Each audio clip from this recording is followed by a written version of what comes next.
frequently, I think, in the subtext about the role of adults in this book. Is that a conscious thing? It's well, I mean, the fact that it's I guess what I mean by that, let me the add one thing, like, their ineptitude about understanding teenagers. I mean, this is why YA appeals to me, quite frankly, as a 52-year-old man, is it's twofold. I mean, I'm a father too, and I want to know what what are the issues for young people today?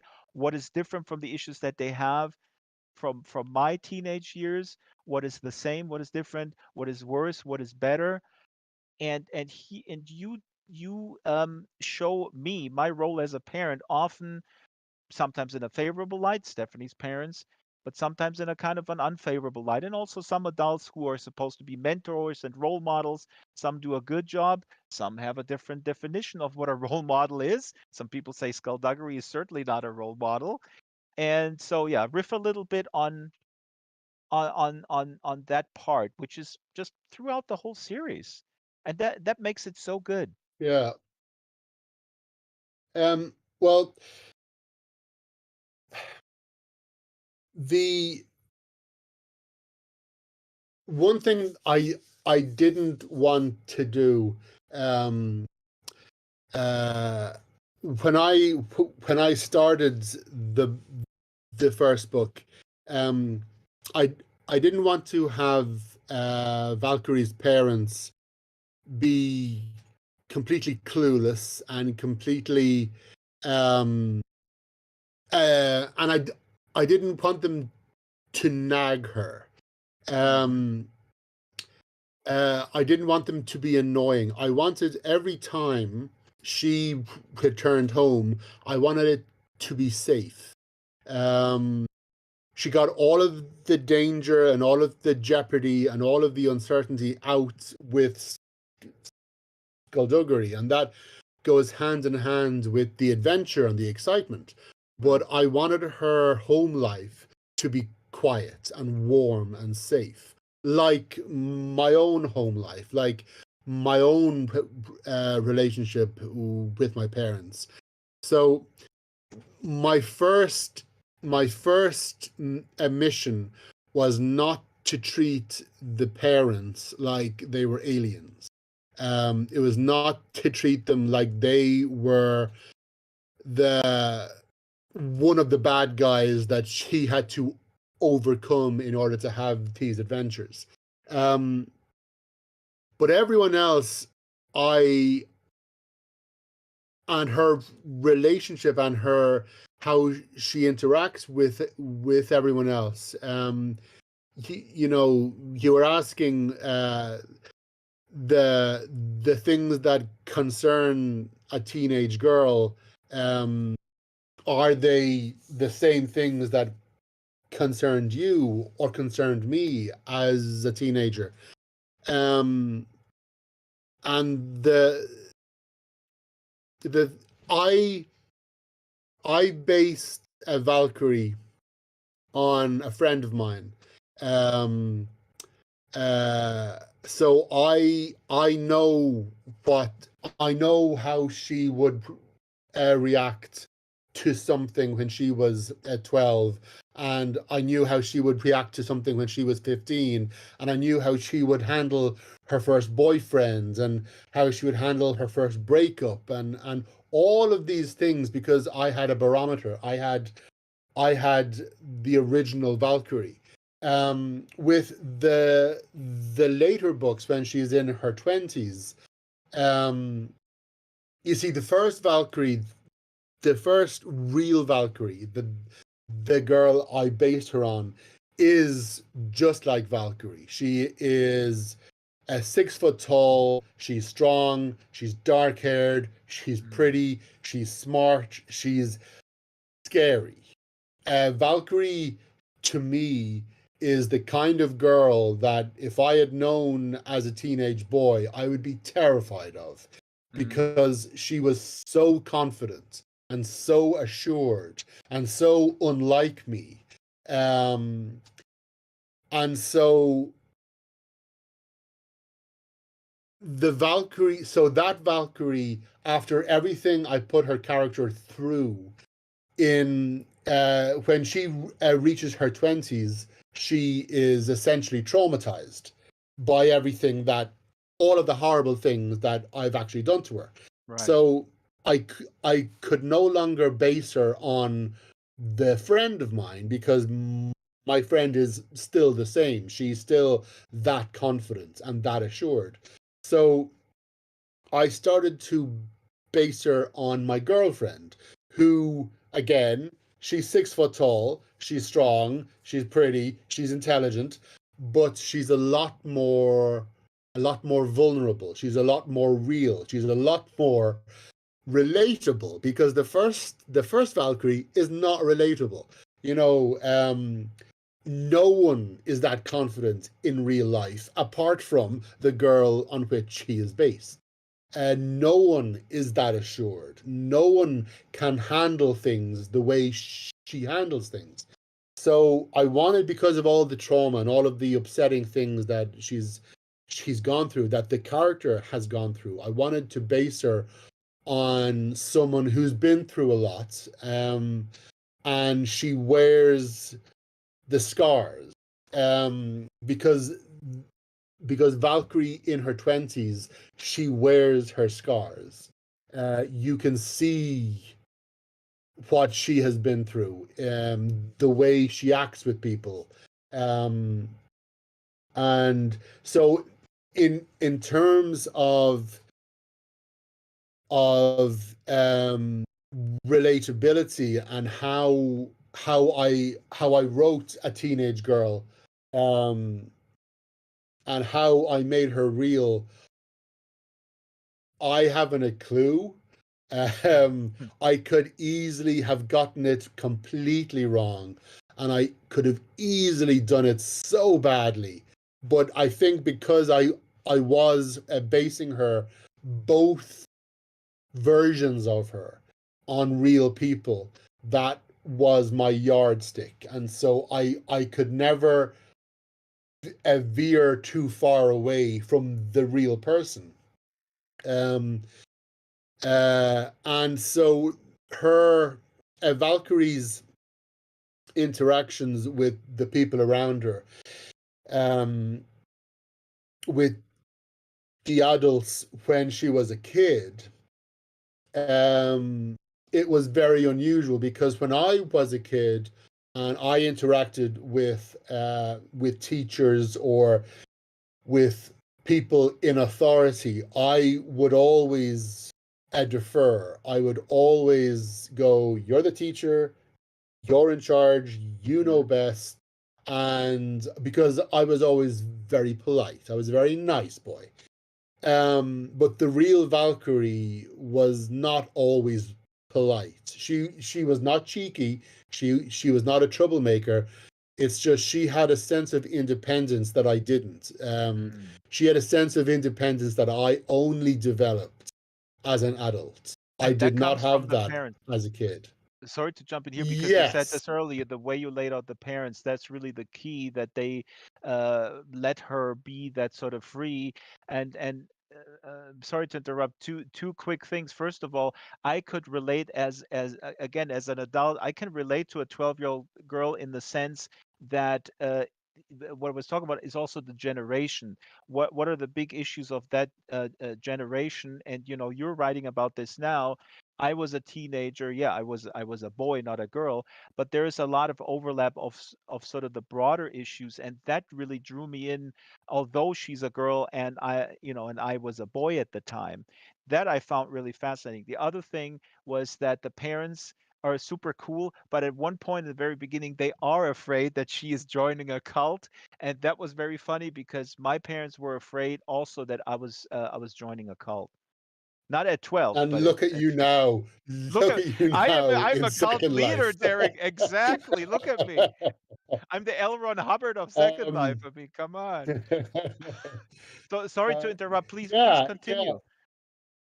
yeah. No, that's um yeah, the parents, Valkyrie's parents, have given her a lot of leeway. Um, and what is really nice, in terms of discovering who she is, in terms of discovering who Valkyrie is, um, with the first 9 books from ages 12 to 18, the kind of reaction I would get in signing queues, and whenever I met readers, and in reader letters and all that stuff, the main response to Valkyrie was either "I love her, she's so cool," or "I hate her." She's so rude, and she's so arrogant, and she's so, she treats her first boyfriend horribly.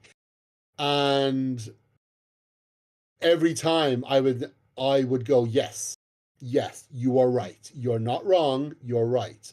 I'm I'm actually agreeing with you. She is horrible. Because it's that level of arrogance that she was demonstrating. Um, because if it, and this kind of plays off a lot of tropes that you see a lot of in fantasy and science fiction and in books for younger people, which is, you are the chosen one, you are meant for this, you Right. are special, you were born special, you didn't realize you were born special, but you were born special, and here now is your invitation to this world of adventure. And so I took that idea because I love it, because for a writer, the chosen one is a delicious um, idea, because you don't need story. You don't need story if your main character is the chosen one. You don't need story if there is a prophecy that your main character is pulled into. The prophecy is the story. The chosen one is the story. So that is why so many writers love it.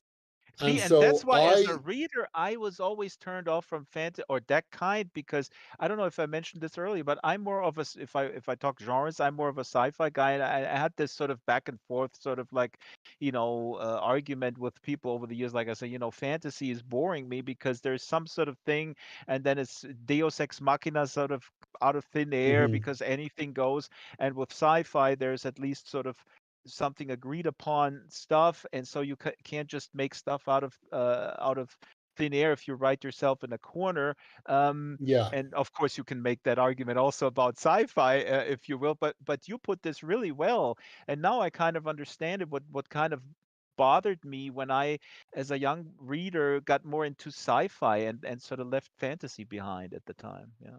yeah, yeah, yeah. And I mean, obviously, embarking on this series, I knew all this. I have read the books. That idea of the chosen one, that idea of the prophecy, that idea, is such a prevalent one. And so I took it and I made it as real as I could. And I said, okay, if you are a teenager and you are suddenly pulled into a world of magic where you are essentially told you are the chosen one. It like Valkyrie, she isn't the chosen one, but she's treated like she is. And, she can do magic, and not everyone can. And this is a secret world, and it's just below the surface of our society. And so she is surrounded by sorcerers. She is taught magic. She is taught how to fight. She's taught how to be an adventurer. And her arrogance goes sky high. So whenever a reader would come up to me and say, I kind of have a confession to make. I don't really like Valkyrie. I would always say, yes. I understand that. I personally adore her. I think she's wonderful. I love her to bits, but I understand why you don't even like her. I understand why you're only here for skullduggery and you're only here for the story. I totally get that. Don't feel bad. Because I knew what was going to happen to her. And I knew that my role, my job as the writer was to take the character from being a normal girl to suddenly being the chosen one, and to have all this power and all of this respect, where suddenly all of these adults who are hundreds of years old, who are super powerful, respect her and they treat her as an equal. What's that gonna to do? It's going to make her even more arrogant and even more confident and even more assured.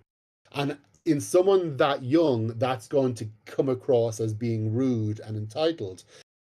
Um, because I knew that I was going to bring her to a point where all of this would come crashing down. All of the importance that I was placing on her, I was essentially drawing her into a trap. I was drawing her into an ambush when I would just smash her over the head with everything that her role means. So if she's the chosen one, she's chosen for a reason, because she has an awesome responsibility and a magnificent and yet terrifying destiny. So I was going to smash her over the head with that destiny and with the implications of that destiny. So by the end of book 9, she was utterly destroyed. She was utterly traumatized. And so you come back in book 10, and she's now 23, 24, and she's had to go away for 5 years. She secluded herself for 5 years. She ran away. Mm. She abandoned her old life because of all the things that has happened to her and all of the things that she had been forced to do. And suddenly she was vulnerable, and suddenly she had depression, and she was depressed. She was traumatized. She had PTSD. So I spoke to people with depression, and my girlfriend had depression. She still does, and now she's medicated, and her life has just opened up. It has blossomed. I spoke to psychologists about PTSD, and I asked them, if this were the case, if I was dealing with someone with PTSD, what is the best way for me to talk to them?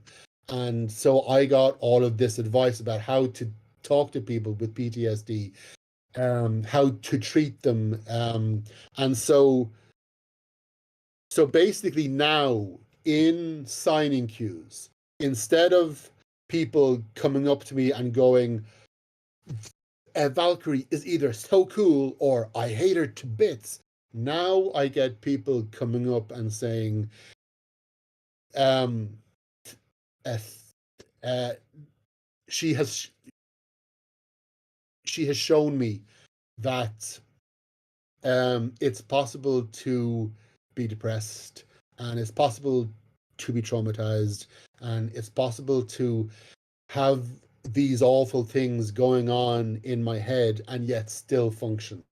Mm. I also I decided to go the whole hog. I went right. All of the things that the first 9 books were missing, like representation for various sexualities and orientations and genders, all the things that I said these books included, but I didn't show.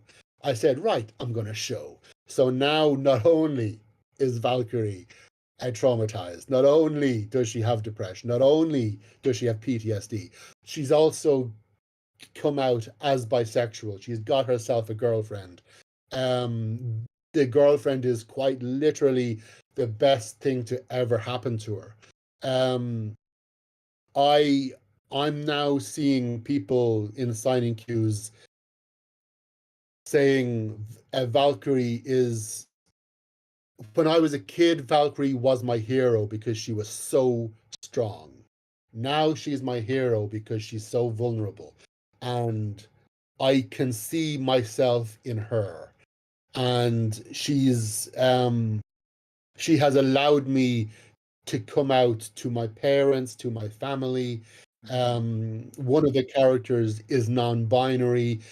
They have it, the wonderful thing isn't just the kids, the teenagers, the people in their 20s and 30s who are saying, um, these characters have shown me that it's okay to be me.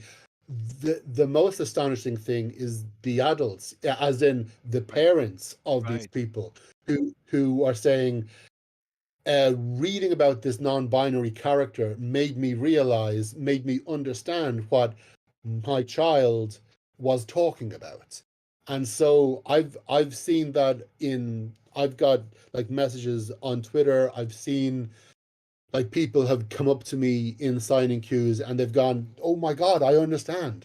And from my point of view as the writer, someone who's just using all these things to tell a story, and I'm not an expert, and I didn't set out to change anyone's life at all. But I think because Valkyrie is still based on a real person with real issues, with real psychological problems, that she is dealing with strength and humor and good grace, because she is based on a real person, that allows her to become real to the readers, and that allows a huge variety of readers to understand her, to relate to her, and to kind of embrace her in the same way but different that people embraced her in the first 9 books. Which is a very long, long answer to whatever question you answered. I've forgotten. It's been so long ago Derek, since I started talking. oh, thank you, and a big round of applause for Derek. That is just completely the way you put it, and thank you. You're talking about Resurrection is book 10 when she comes back, and now, Derek, I was gonna move on to prep for the next book club, but now I'm gonna cancel the next book club so I can read the next 5 books. And I mean, you put this really well, and we don't have to mention any names, but as people know, there is another well-known author of a well-known series who feels that non-binary, not only characters, but actually in real life have no real reason to be amongst other human beings, which is despicable to say the least. And so I'm really happy how you and also how you just now phrase this. You as not an expert in some of these issues, but you are uh, willing to investigate things and then put them into the story because you care about um, the responsibility to the readers. I talk to a lot of people who Yeah. grew up with that other franchise that I'm not going to name,